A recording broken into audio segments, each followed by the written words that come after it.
হ্যাঁ, এসআইআর এই যে তথ্য টাঙানোর জন্য এত জোর দেওয়া হচ্ছিল, তার পিছনে একটা চক্রান্ত ছিল।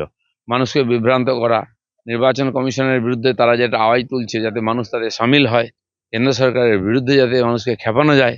কিন্তু এখানকার মানুষ খুব শান্তভাবে সব করছেন।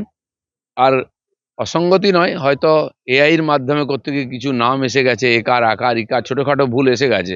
যন্ত্র তো আর অত বোঝে না, সেখানে অনেক বেশি নাম এসে গেছে। কিন্তু বয়স্কদের বাড়িতে লোক পাঠিয়ে ভেরিফিকেশন হচ্ছে, একবার গিয়ে দেখা করলেই হয়ে যাচ্ছে, সেটাকে ইস্যু বানিয়ে পুরো ব্যাপারটাকে ভেস্তে দেওয়ার চক্রান্ত। তারই একটা ভাগ এখানে সরকারিভাবে পশ্চিমবঙ্গ সরকারের লোকেরাই এ ধরনের ভুলভাল লিস্ট তৈরি করে মানুষকে বিভ্রান্ত করছে। না, সব করেও শেষ পর্যন্ত শেষ রক্ষা হতে পারছে না। এসআইআর এগোচ্ছে, নতুন নতুন রাস্তা তৈরি করছে ইলেকশন কমিশন যাতে সুষ্ঠুভাবে হয়। তো এখনো মমতা ব্যানার্জির লোকেরা চেষ্টা করছেন এটাকে ভেস্তে দেওয়ার। উনি জানেন যে 1,36,00,000 ভুয়ো ভোটার আছে, আর সেটা বাদ গেলে ওদের ইলেকশন শেষ হয়ে যাবে। সেই জন্য এই সমস্ত মার কাট থেকে ঝুট ঝামেলা করে জিনিসটাকে আটকাবার চেষ্টা করছেন। কিন্তু আমার মনে হয় যে ইলেকশন কমিশন যেটা করছে সুষ্ঠুভাবে করে, এটা ঠিক যে যে যোগ্য তার নাম বাদ না যায় সে চেষ্টা হচ্ছে।